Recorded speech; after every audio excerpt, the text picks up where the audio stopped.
Hello, my name is Mary Coupland and welcome to the road ahead. Through a series of guests, we are going to help you navigate your own road ahead as you age. We will help you and your parents prepare for your journey. Let's face it, nobody wants to find themselves in a crisis mode simply because they didn't have access to information well in advance. As the publisher of Compass and Clock, we are going to help you achieve your best future.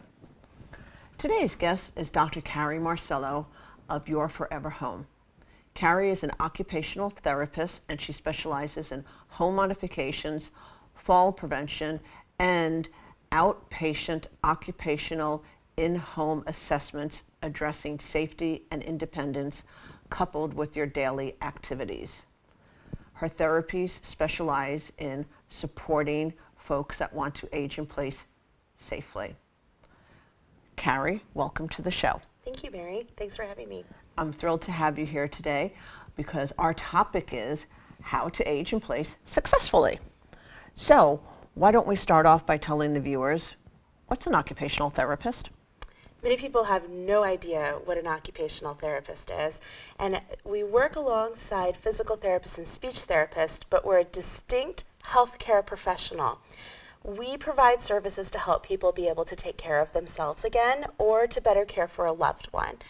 Our role in the therapy process tends to be heavily involved with the activities of daily living, such as bathing, dressing, toileting, and then we move into more than just your basic activities of daily living, like making a meal, cleaning your home. We work with people who do want to go back to work. We work with people who just want to be able to do their leisure activities, and now through some situation or circumstance, they're not able to any longer. So how does an occupational therapist in-home assessment actually support aging in place? It's really an important assessment to have. An occupational therapist is uniquely trained to look at the interaction of the person, the environment, and the occupations or the activities that that person wants to be able to do. And so when we look at all three of those components, then we get a good picture of how we can support ability and independence. And of course, safety is a huge factor in that. So in terms of the environment, looking at how the environment is set up, the safety features, the things that we can do to make little tweaks so that the environment supports the person or the people who live there and the activities that they enjoy doing. So having that unique perspective, look at and evaluate the home makes it customized, very tailored to what the person or individuals who live in that home want and need to be able to do. So like for instance, you've lived in the home for 30 years and your dishes have always been here. Mm-hmm. But as you're aging, maybe your arm strength isn't what it used to be. Or your endurance isn't what it used to be. So maybe the dishes should be moved to a lower cabinet. Right. Right. One of the big things that I work with and I see quite frequently is people who have been sitting in their same favorite recliner for 15 years and now they're finding it's really hard to get out of that recliner. And very slight modifications to raise the recliner just a little bit can make it a recliner of your dreams. You can stay there for another 15 years if you want. It makes but we it so do much advise easier. that they do get out of it now and Yes, then, right? Absolutely. Yeah. Absolutely. But you know, if you have your favorite place to sit or your favorite thing that you like to do, and all of a sudden it's getting just a little bit more difficult, having an occupational therapist evaluate that activity or that part of your environment can make a huge difference because you don't think about modifying your own home. You're used to how it's been and you like it the way it is. And the activity is simply getting up out of your chair. Right. So if an occupational therapist comes into your home to do an assessment, is this covered by insurance or is it private pay?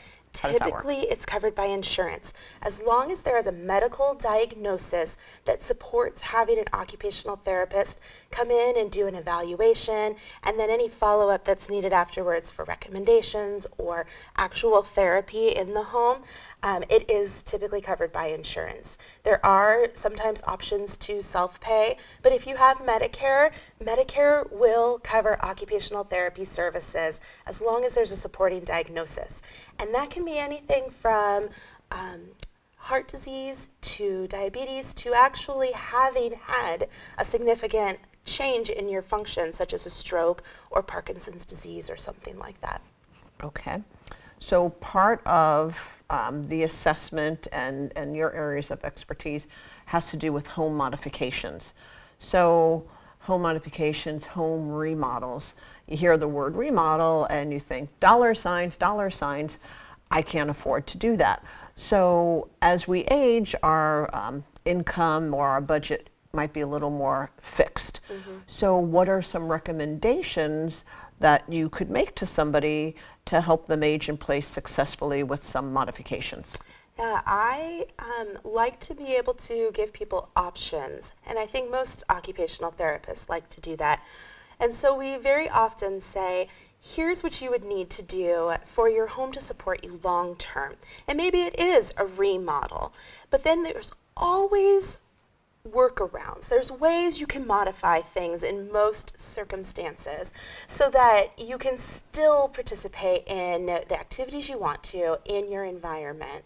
And so sometimes it is just a little bit of a lift to your recliner, and other times it's just a little more light, or moving furniture. Some of those are very, very simple things you can do. And so having a skilled assessment is important, but for most people, moving the commonly used items within an easy reach, bring them down a little lower or up a little higher so you can get to them without having to bend or stretch and reach. Increasing lighting, that is a huge, so important, especially as people age. Having more light when you're up in the middle of the night to go to the bathroom is huge and very, very important. Fall prevention. Absolutely. Yeah. We want to prevent falls because you don't want to be in a situation where you have to choose to move out of your home if you don't want to. You want to be able to stay as long as possible if that's your goal. Independently and safely That's also. right. And another one would be rugs.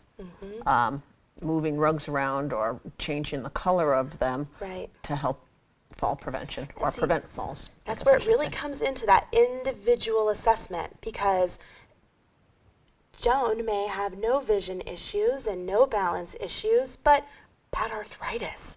And so we need to work on adaptations that will help her be able to cook and knit and sew and the things she enjoys doing the buttons on her clothes or being able to do her makeup.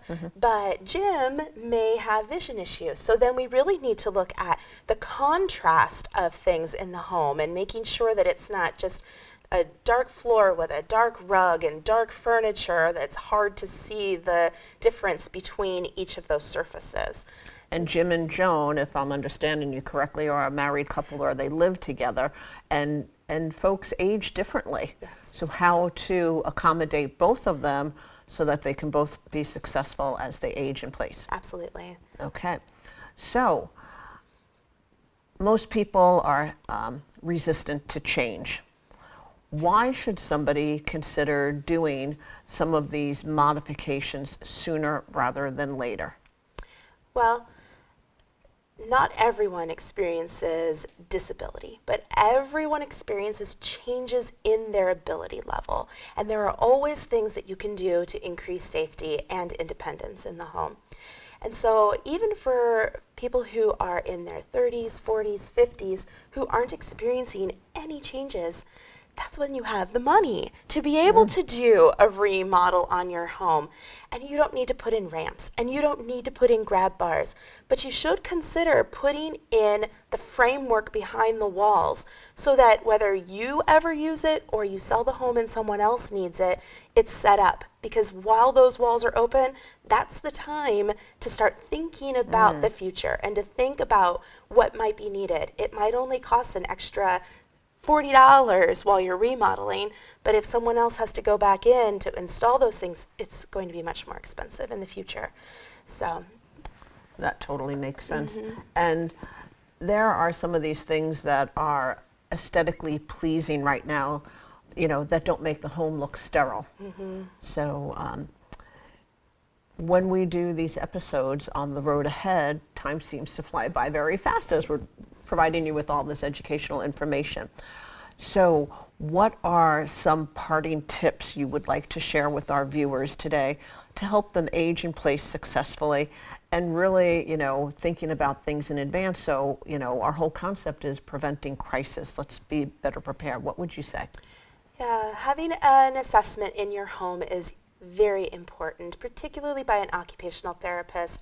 There's a lot of people that go into home modifications, contractors, designers, architects, therapists, but really starting with the occupational therapist is the important part because they're going to give you the groundwork and the framework for overall health and safety. And then you want to work with your contractor, your designer, your architect to start to plan and make sure that things are to code. But what is code is not necessarily what is right for you, and codes do not always dictate what needs to happen in the home. There are important codes that do dictate what happens in the home, but the Americans with Disabilities Act, which everyone says that's the holy grail, it doesn't dictate homes. So we need to be very careful that you're getting the correct assessment, the correct information that's tailored and customized to you and your family. So in wrapping up real quick, to get the in-home assessment covered by insurance, there has to be a medical issue.